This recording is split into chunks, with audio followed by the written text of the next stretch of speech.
Bienvenue dans ce nouvel épisode des Apéros Partage, le rendez-vous qui vous invite à plonger dans des conversations enrichissantes autour d'un verre. Je m'appelle Alexandra et je suis ravie de vous accueillir pour un nouveau moment convivial où les idées se mêlent et les horizons s'élargissent. Imaginez-vous confortablement installé dans un fauteuil, un verre à la main, prêt à embarquer pour un voyage intellectuel et émotionnel en compagnie d'Orlan et Eric, fondateurs de l'École de Soi, une association qui a pour but de partager les expériences et compréhensions de vie de chacun. Bonjour à tous, bonjour à tous les deux, bonjour Doc. Salut Alexandra. Bonjour Alexandra. Aujourd'hui, nous allons explorer un sujet qui nous a été très très souvent demandé, que ce soit sur les réseaux, sur les lives ou en stage, l'hypersensibilité. Alors, selon les recherches récentes, environ 15 à 20% de la population mondiale serait touchée par cette particularité. Aïe. Ah ouais. Ah, c'est un fléau. 15%. Entre 15 et 20%. Voilà, donc on va parler. Qu'est-ce que c'est l'hypersensibilité? Qu'est-ce que c'est pour vous? Quelle définition vous en faites? J'ai vraiment l'élan d'apprendre ce que c'est. Donc, on t'écoute. Super, bah écoutez, on va apprendre ensemble. Voilà. Eh ben allez. Comme on va d'hab. essayer de définir ça ensemble. Et tu aurais pas une petite citation? Si, bah bien sûr. Bien sûr. Ça, c'est le kiff. Donc c'est Frédéric, pas du tout. C'est Fabrice Midal. Dans son livre « Suis-je hypersensible ?» donc il parle de lui et qui dit « Je rêvais d'être calme, j'étais dans l'hyper, dans l'excès, dans le trop de sensations, trop d'émotions, trop d'idées qui fusaient dans le désordre, trop de pensées qui allaient dans tous les sens et ne me laissaient jamais en paix. Je ne savais pas quoi faire avec l'intensité qui me traversait. » Ça voudrait dire qu'on parle d'hypersensibilité pour un mental hyperactif aussi? C'est la question. D'accord. Qu'est-ce que pour vous, une personne hypersensible? Écoute, pour moi, ce que j'en ai compris du monde, parce que tu sais que j'aime pas les définitions de dictionnaire, Je mais sais. C'est quelqu'un qui a un système émotionnel très actif, qui est en mode de libération, en fait, de ce qu'il a stocké. Mais c'est vrai que j'avais pas vu l'aspect mental. Et finalement, de toute façon, c'est lié, puisque les émotions suivent la saisie des pensées. Donc, forcément, on peut lier les deux corps, le corps émotionnel et le corps mental. Mais c'est vrai que pour moi, à la base, c'était émotionnel. Hein, je sais pas toi, Orlan, mais... Je sais pas ce que c'est. Ok, on a perdu. On parle aussi d'hypersensibilité sensorielle. Ouais, c'est ça. Hypersensibilité au bruit, au Oui, donc on l'aborde d'une manière globale, quoi. Ouais. Oui, bien sûr. On parle d'une manière globale, donc. Ok. Après, vous pouvez l'orienter comme vous avez envie. Hein, oui, bien sûr. J'imagine bien, pour avoir rencontré plusieurs hypersensibles, en tout cas avec cette étiquette, que ils ont ni la même histoire, ni la même expérience, et ni la même définition eux-mêmes, au final. Tu sais, c'est un peu comme la blessure d'abandon. Si on creuse un peu, on a mis cette étiquette, mais en fait, derrière, ça vient d'une expérience. En tout cas, pour nous, comme tout part que d'une expérience. Moi, en ce qui me concerne, moi, j'adore les hypersensibles. Mais vraiment, hein. Parce que moi qui pars toujours du postulat d'une petite fille, toute celle qui a contenu ses pleurs et qui n'a pas le droit de pleurer, qui n'a pas eu le droit de pleurer, qui a eu peur de se faire remarquer, qui a peur d'être différente, et toutes les lignes inconscientes, le fait qu'elle n'ait pas d'autre choix que de les exprimer, je trouve ça trop beau. C'est-à-dire que ça tend vers l'amour inconditionnel au final. Je suis en société et d'un seul coup, il y a quelque chose qui m'émeut et je m'autorise à pleurer parce que je ne peux pas le contrôler. Alléluia. Pour moi, il y a zéro problème, en fait, à pleurer, à être touché. Il y a zéro souci. Il n'y a que le mental qui raconte que quand même, il pourrait ne pas être hypersensible. Alors du coup, pour une fois, moi, je vais donner mon avis aussi sur le sujet. Tu le connais bien. Je le connais un petit peu. Et souvent, quand les gens viennent me voir au cabinet ou en visio, peu importe, et qu'on me dit « Ah ben, moi, je suis hypersensible, donc cette étiquette », et je lui dis « Ben, en fait, super, t'es normal, quoi. » Parce qu'en fait, pour moi, en tout cas, et peut-être je me plante complètement, hein, j'en sais rien, mais pour moi, si on n'avait tous plus aucune peur, plus aucun filtre, on serait tous hypersensibles, en fait. On se laisserait tous traverser par l'émotion, en fait. En fait, il y a hypersensible et hypersensible. Ouais. Le problème, c'est qu'une personne libre est déjà étiquetée d'hypersensible. Voilà, libre, Parce c'est que, ça, tu libre vois, de tout. quand tu es libre d'être qui tu es, déjà, le système dans ton environnement, en tout cas notre culture, va étiqueter la personne de malade. Elle a un problème. Ouais, c'est Elle ça. est hypersensible, alors que juste elle est dans l'acceptation de ses émotions. Donc, l'hypersensibilité, c'est juste une étiquette que met notre système pour contenir les émotions, pour continuer à nous soumettre, à refouler nos émotions et à être des petits robots. Donc ça, c'est, voilà, l'étiquette sert à ça, c'est-à-dire, regarde, toi, tu as une émotion, tu es hypersensible. Ok. Maintenant, il y a hypersensible naturel, c'est-à-dire fondamentalement, on est tous hypersensibles par rapport à l'étiquette culturelle. Mais après, si c'est vraiment too much et que ça te met toi-même dans une situation inconfortable, là, effectivement, c'est une réaction de ton système émotionnel qui est en train de se libérer, de s'épurer parce que tu as trop stocké. Donc des réactions traumatiques, en fait. Ouais, en fait, une quantité énorme d'émotions non accueillies. La cocotte minute est pleine, tu deviens hypersensible. Un peu comme moi quand je vous ai rencontré, quoi. Voilà. Toi, t'étais une grosse cocotte pleine. J'ai une grosse mentale. Voilà, Mais maintenant, voilà. t'as défini. Mais j'ai purgé, maintenant ça va mieux. Voilà. On a mis le piou-piou et purge. ça a fait le ménage en mode automatique totalement et c'est très sain et très naturel. Et je pense que sur de l'hypersensibilité dérangeante pour la personne qui la vit, hein, sinon ça ce sont des étiquettes, mais à mon avis il y a deux causes. C'est soit on t'a tellement interdit d'avoir des émotions que ta cocotte minute émotionnelle s'est remplie vite et donc tu deviens rapidement hypersensible, c'est-à-dire que il y a une trop-pleine telle que la moindre émotion ne peut pas être absorbée, accueillie.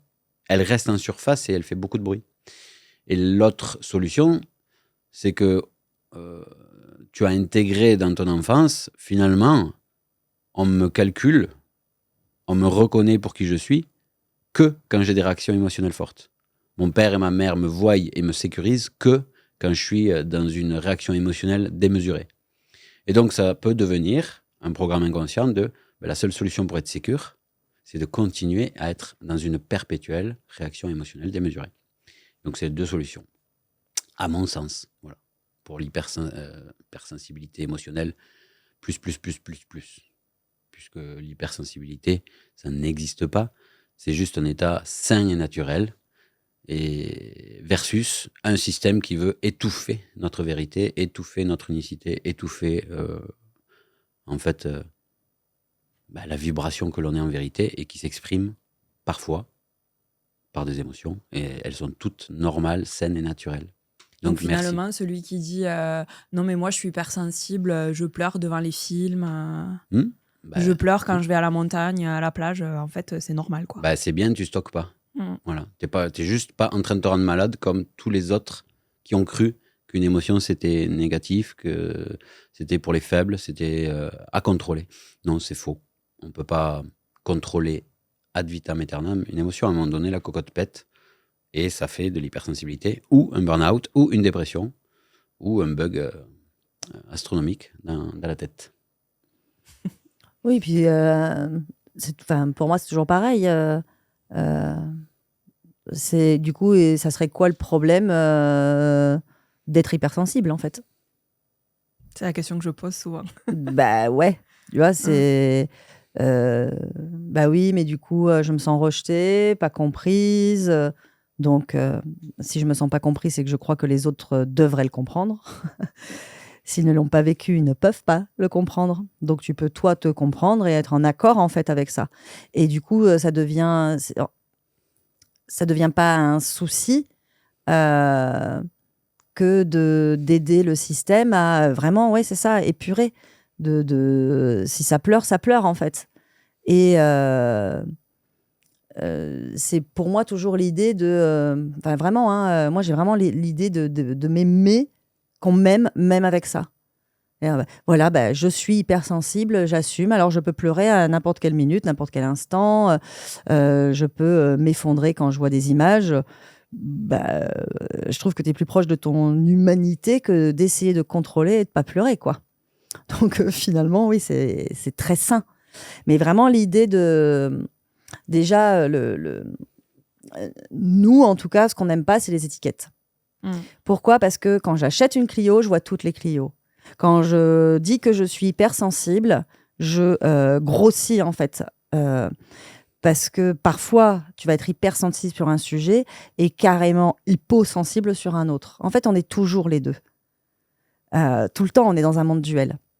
Mais si vraiment je focalise en disant, voilà, je colle mon étiquette, je suis celle qui a ça comme symptôme, ou j'ai cette blessure d'abandon, je vais la voir partout, en fait. Je vais focaliser et je vais la voir et commencer vraiment à la rendre réelle. Donc vraiment, déjà, l'idée, c'est, oui, tu es hypersensible. Il y a une petite fille en toi qui a eu trop d'émotions ou qui ne s'est sécurisée qu'en espérant qu'on la remarque un peu en faisant ça. C'est pas un jugement, hein. C'est parfait. Hein. Le système fait ce qu'il a à faire. Mais vraiment, l'idée pour les hypersensibles, c'est... Et du coup, c'est quoi le problème ? Et si vraiment on va, en tout cas, et tu le sais, quand on est en cabinet et qu'on fait l'introspection, oui, mais du coup, mes amis ne comprennent pas, mes amis me rejettent, ou ils ne m'invitent plus à une soirée. Oui, donc du coup, tes amis t'aiment à condition que tu contrôles. Un ami ne pose pas de conditions. Je suis une hypersensible, c'est tout toi, en fait. Voilà, tu es ça. Pour l'instant, c'est ça. Et il y a zéro problème. Il n'y en a toujours pas, en fait. Il n'y a que l'idée qu'à cause de ça, je ne peux pas faire ça, ou je devrais faire ça. C'est que ça qui est souffrant. Il y a une douleur, on va dire ça, étiquetée douleur en tout cas, de l'hypersensibilité. Et on le transforme en souffrance pour essayer de le modifier, pour être plus aimé. Et tout ça, vraiment, pour moi, ça libère vraiment pour reconnecter avec de l'amour inconditionnel. J'aime mon mari à condition qu'il ne ronfle pas. Tu vois, c'est pareil. T'as un mari qui ronfle. Pourquoi tu penses à ça, toi ? Je sais pas, parce qu'en ce moment, c'est un peu tendance. Ah oui, c'est vrai que c'est à la mode. Il y a de plus en plus de garçons qui ronflent, il paraît. Moi, j'ai un copain. Apparemment, c'est la mode, ouais. Mais voilà, c'est toujours la même idée, quoi. Je m'accepte comme je suis, j'arrête de lutter avec ce que je suis. Et c'est ce qui va faire que je vais devenir de moins en moins sensible. Ou en étant hypersensible. C'est-à-dire en étant d'accord pour l'être. Parce que c'est toujours pas un problème. Et puis, franchement, il vaut mieux être hypersensible qu'hyper con, quoi. Ah, c'est clair. C'est de vrai. base, C'est pas faux. apprendre un hyper, moi je prends sensible. Mais du coup, on est hypersensible. On est du verbe naître, hypersensible, finalement. Oui, parce que c'est une étiquette. Oui, c'est un état naturel, forcément. Parce que la normalité émotionnelle dans notre culture, c'est dramatique. Tu vois un zombie, tu fais oh là là, il est hypersensible. Enfin, tu vois, il a une émotion normale, il a souri, tu vois. Non, on est dans une culture qui a banni totalement l'émotion. Alors même si ça se met en mouvement, puis en tant que parent, on est tellement fiers de dire à son fils allez, vas-y, t'as le droit de pleurer. Mais à l'intérieur, on est tellement pas bien que ce qu'on rayonne, c'est l'inverse. Vite, arrête de pleurer. Bon, c'est tiens, je te mets à la sucette, tu pleures. un premier pas, mais on est vraiment des handicapés émotionnels. Donc c'est normal qu'il y ait de l'hypersensibilité. De toute façon, elle est là. Et comme toute chose, il y a de l'hyper à tous les endroits où on veut contrôler, contenir, refuser ce qui est en vérité. La vie nous fait vivre des émotions. Qui on est pour se dire que c'est bien, pas bien, les contrôler. C'est comme des pulsions qui peuvent être négatives. Elles sont là parce qu'elles ont été refoulées trop longtemps. Des trucs dérisoires, une petite pulsion de taquiner, de se venger avec son pote à le pincer. Ça, 20 ans après, parce qu'on refoule cette idée d'être traversé par une émotion dite alors taquinerie, vengeance et compagnie. Au final, 40 ans après, ça explose et ça fait un fait divers dramatique parce que la cocotte est pleine. Parce que la cocotte peut se remplir de toutes les émotions et toutes les pulsions qui vont avec.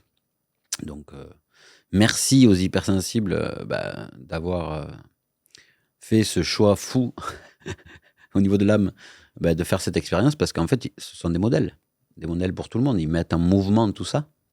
Alors, désolé pour eux et on reconnaît leur peine parce qu'ils vivent le rejet et le jugement. Mais finalement, le jugement de personnes totalement handicapées de l'amour qui sont incapables de les aimer de toute façon. Donc, voilà, il suffit de réorienter son regard sur des personnes qui ont la conscience de ce qui se passe en vérité et qui sont capables de les aimer, même avec leurs particularités, entre guillemets, puisque c'est eux, finalement, les plus normaux de leur hypersensibilité. Alors En tout justement, cas, Pardon. En tout cas, nous, ici, c'est un sujet qu'en fait, on n'a jamais abordé parce que pour nous, il n'existe pas, quoi. Enfin, tu vois, Et je sais bien. C'est pour ça qu'il a mis Voilà. tant de temps à venir, en fait. Mais face à la très grande demande. Oui, non, mais du coup, je comprends, il n'y a aucun souci. Mais voilà, en stage, c'est toujours la même histoire. Ah oui, mais moi, ça va être compliqué parce que je suis hypersensible. Hypersensible de quoi? De qui? Qui t'a dit ça? Par rapport à qui? Par rapport à quoi? Déjà, quand tu enlèves d'où vient l'idée? Par rapport à qui? Par rapport à quoi? Il y a 80% des hypersensibilités qui disparaissent. Les 20% qui restent, c'est ce qu'on disait tout à l'heure, je pense. Ça peut être le résultat d'une expérience douloureuse dans l'enfance, traumatique, où on a constaté qu'on était regardé, reconnu, aimé que quand on était en PLS émotionnel ou en difficulté, en grande difficulté. Donc, notre système a tendance à le reproduire. Oui, Ou quand on a vécu une expérience où on n'a pas eu le droit d'exprimer nos émotions, Voilà, notre sensibilité, en fait, on n'a pas eu la place. Ça peut être, mais je sais, mais pour l'inconscient, ça peut être pas forcément des gros événements. Hein. T'es pas jolie quand tu pleures. Par exemple, t'es pas jolie quand tu pleures. À un enterrement, pleure pas, ça va faire de la peine à tata. Et en fait, tu vois, ça démarre en fait. C'est un stockage. Et si c'était une grande peine à ce moment-là où t'es pas belle quand tu pleures et moi, je crois que je suis aimée que si je suis belle dans les yeux de papa, ça y est, j'ai la première cristallisation. Et donc tout le reste, je vais faire attention à ne plus jamais être sensible à ce qui est en train de se passer pour pas que papa me rejette. Parce que dans mon système, s'il me dit que je suis moche, il va me jeter. C'est ça. Et j'ai besoin qu'il me sécurise. Donc ça devient un plus. Un plus. Ah là, il faut pas pleurer, il faut pas pleurer, il faut pas pleurer. Enfin, oui, il faut pas exprimer une émotion. Hein. Je passe par les pleurs, mais il y en a d'autres. Il y a aussi toutes les euphories et les joies. Oui. Tu vois, une super musique qui arrive et puis t'es petit ou grand d'ailleurs. Tu te mets à danser parce que c'est une pulsion complètement spontanée parce qu'on danse la vie et ton père, ta mère disent arrête de te donner un spectacle, tu vois. Ouais. Pam, crac. Oh non, cette sensibilité-là, il faut pas l'avoir, sinon je suis refus. Tais-toi, il y a du monde. Voilà.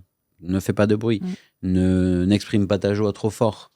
Oui, oh, ça va, hein, c'est qu'un 15 sur 20, tu vas pas sauter non plus au plafond. Toutes ces petites injonctions font qu'à un moment donné, la sensibilité est bannie parce qu'elle représente l'idée du rejet, d'être contrôlé, comprimé.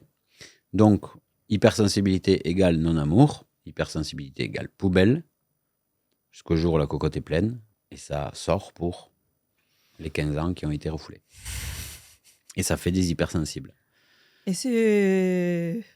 Ouais, et c'est bien ta vie, ouais. C'est puissant. Ouais. C'est bien pour ça que Eric, et du coup on le redit vraiment, hein, quelle mission d'âme. Et même s'il n'y a pas de comparaison avec une autre, hein, mais c'est... Merci, ouais. Ouais, vraiment merci, hein, parce que moi je sais qu'on ne forme qu'un et que quand il y a un hypersensible, ça permet à un autre d'exprimer autre chose, quoi. Donc c'est relou quand ça se vit, mais en même temps c'est vraiment une super belle lumière, quoi. Vraiment. Si vraiment on enlève vraiment les personnes, ok voilà je suis hyper, mais regardez qui est en train de le dire, qui a besoin encore de se justifier, qui a encore besoin de... C'est vraiment tout derrière la peur du rejet et d'être seul, quoi. Enfin, faites l'introspection avec vous-même, hein, là, ceux qui sont hypersensibles. Pourquoi qui a peur et qui se sent obligé de contrôler ou de pas contrôler? C'est vraiment une clé, quoi. C'est vraiment une clé pour accepter. La vie, elle va tout faire pour que vous vous aimiez comme vous êtes. Et on a besoin d'un hypersensible comme on a besoin d'un hyposensible. La vie a besoin de tout. Donc, je sais que c'est relou, mais pour être le plus libre possible, c'est-à-dire pour être en amour de vous-même et donc en amour des autres, c'est de voir que, ouais, comme tu serais handicapé, et toi, tu es hypersensible. Voilà. C'est ce fameux oui, mais j'aimerais bien pas l'être. Bah ouais, t'es cul de jatte et t'attends que tes pieds repoussent, quoi. C'est vraiment, voilà, c'est ça. Et parce qu'il y a l'acceptation de ça, c'est ce qui fait que ça va rayonner plutôt que l'inverse, c'est-à-dire de croire que je dois me modifier. Non, rayonnez votre hypersensibilité. Surtout. Ce n'est pas une maladie. C'est ça. Non, mais je pense que c'est important de le dire, Ouais. ça. C'est pas une maladie, c'est pas une tare, en fait.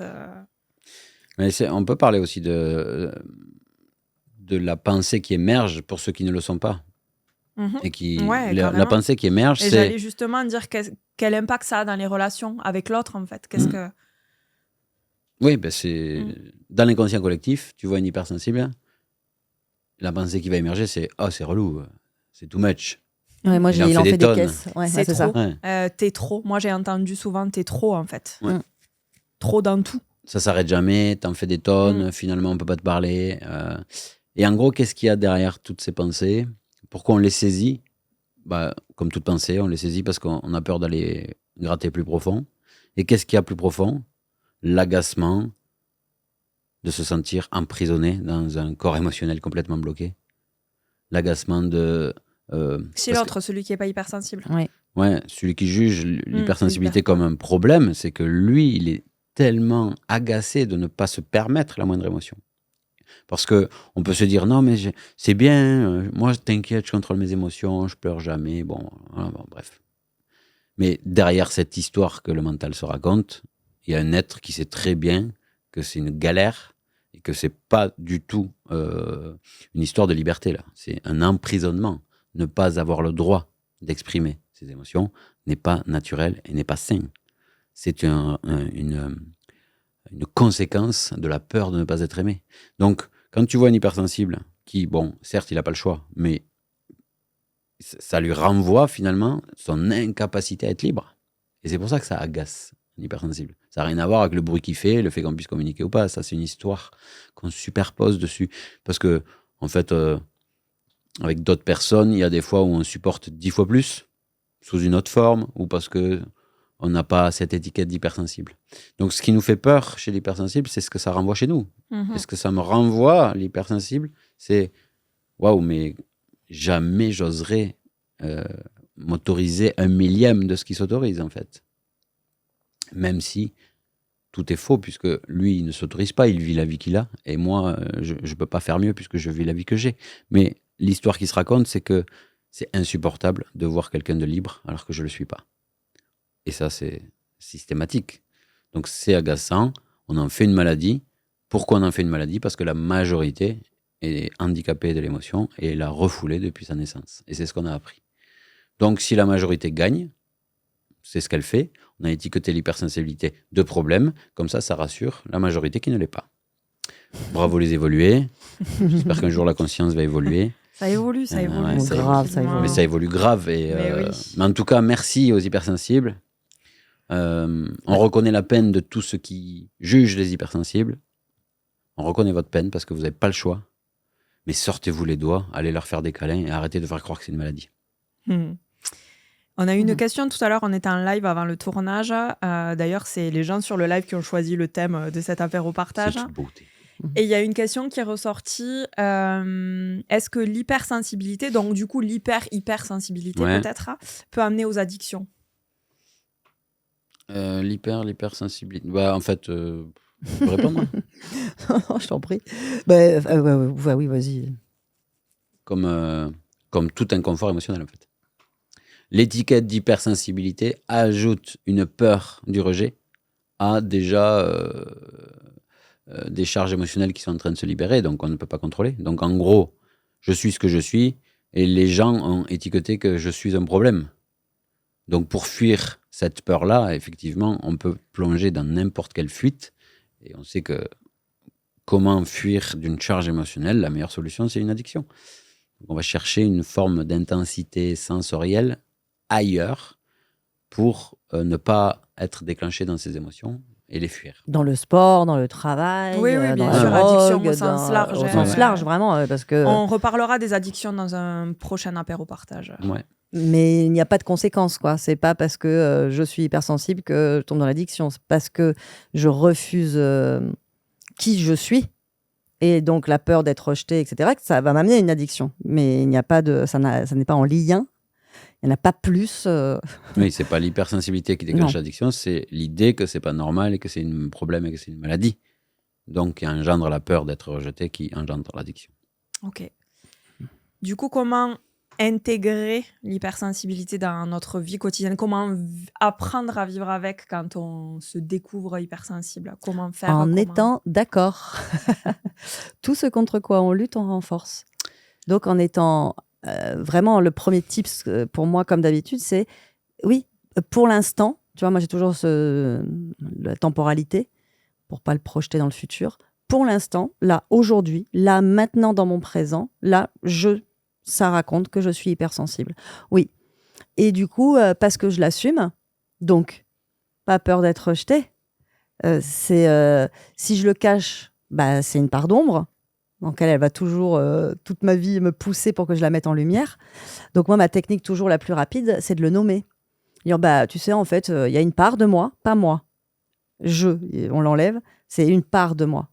Il y a une part de moi qui est, sur certains sujets, voire tous, hypersensible. Alors, ça fait ça. Donc, je risque de pleurer, crier d'un instant à l'autre. Pour l'instant, c'est comme ça. Donc, le fait de le nommer, de le poser, je ne lutte pas avec, dans l'instant, ce que mon âme, la vie me fait vivre. S'il n'y a pas de lutte, il n'y a pas une barrière qui vient taper. Donc, la vie se fluidifie. C'est des maths. Hein. Mm-hmm. Donc, vraiment, moi, c'est vraiment la première chose que je dirais, c'est ça. Être d'accord pour l'être. Sans se coller l'étiquette « je », mais une part de moi. Ok. Eric, est-ce que tu as, je sais pas, quelque chose à rajouter sur ça, sur comment vivre avec son hypersensibilité? Enfin, ou avec sa normalité, du coup, je sais plus trop. Moi, c'est... Alors, je le redis, l'hypersensibilité est totalement naturelle et saine. Donc, on parle hypersensibilité quand ça nous sort vraiment quand ça en prend le dessus et que ça vient finalement de notre placé et que notre système émotionnel est un peu buggé. Ça arrive, c'est OK. Mais ça peut être trié dans cette étiquette à la noix, là, qui veut rien dire. Maintenant, c'est prendre l'habitude de faire son hygiène émotionnelle un peu tous les jours, quoi. C'est le soir, avant de m'endormir, je repasse ma journée et là où ça a un peu grippé, un peu de sable dans les relations, dans les partages, il y a des émotions qui n'ont pas pu être accueillies à ce moment-là, eh bien, je prends 1, 2, 3, 4, 5 minutes, une fois dans la journée, moi je le fais avant de m'endormir, pour laisser l'émotion nous traverser, être là, et qu'on puisse l'intégrer en profondeur. Donc, plus vous allez pratiquer ça, plus votre système émotionnel va être reconnu, aimé, donc il va fonctionner d'une manière plus fluide, en collaboration et non pas dans le rejet. C'est comme quelqu'un qui veut maigrir parce qu'il ne supporte pas son corps. En gros, il est en train de lui cracher dessus toute la journée. Son corps ne va pas l'aider. Hein. Il se met en boule dans un côté et il fait ce qu'il peut avec ce qu'il a et il continue à être la réponse biologique le corps émotionnel fait la même chose. Si on lui tape sur la gueule à chaque fois qu'il s'exprime, il ne va pas avoir envie de collaborer avec nous. Donc, on prend l'habitude, petit à petit, de lui laisser un espace d'expression. Donc, 3 minutes par jour, le soir, je laisse mes émotions être là, elles me traversent. Et donc, je vous invite, il y a une méditation guidée sur un accompagnement émotionnel sur YouTube et Spotify. Donc, foncez, pratiquez ça, ne serait-ce qu'une semaine tous les soirs, et vous allez intégrer franchement le fonctionnement profond d'un accueil émotionnel, une fois qu'on le sait. Tout le monde sait faire. Vous gardez cette hygiène émotionnelle au quotidien. Et moi, je pense, et je ne suis pas Dieu ni personne, mais si vous pratiquez l'accueil émotionnel tous les jours pendant 3 semaines et que ça devient une forme de rituel, même d'1 minute tous les soirs, il n'y a plus d'hypersensible. Ça n'existe plus.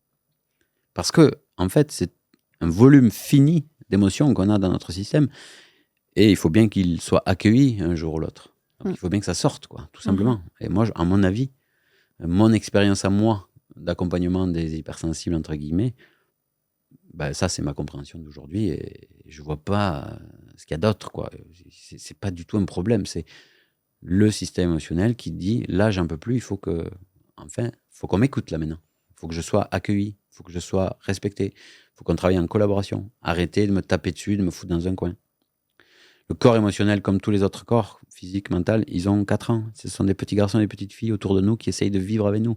Alors, leur taper dessus, à mon avis, c'est pas ce qu'on ferait en fait avec des petits garçons et des Avec petites nos filles. enfants. Non. Ouais.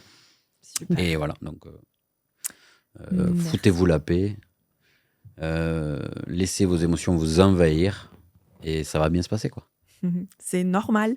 C'est normal. C'est ça. Tout va bien. Merci pour ce moment de partage. Merci pour votre retour sur ce thème.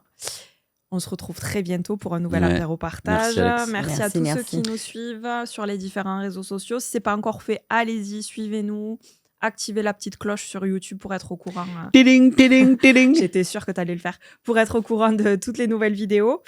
Les apéros partage sont disponibles aussi sur Spotify, sur YouTube.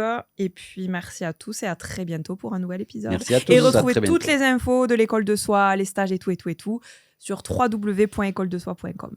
Voilà. Merci Alex. Merci à tous, à très bientôt. Au revoir.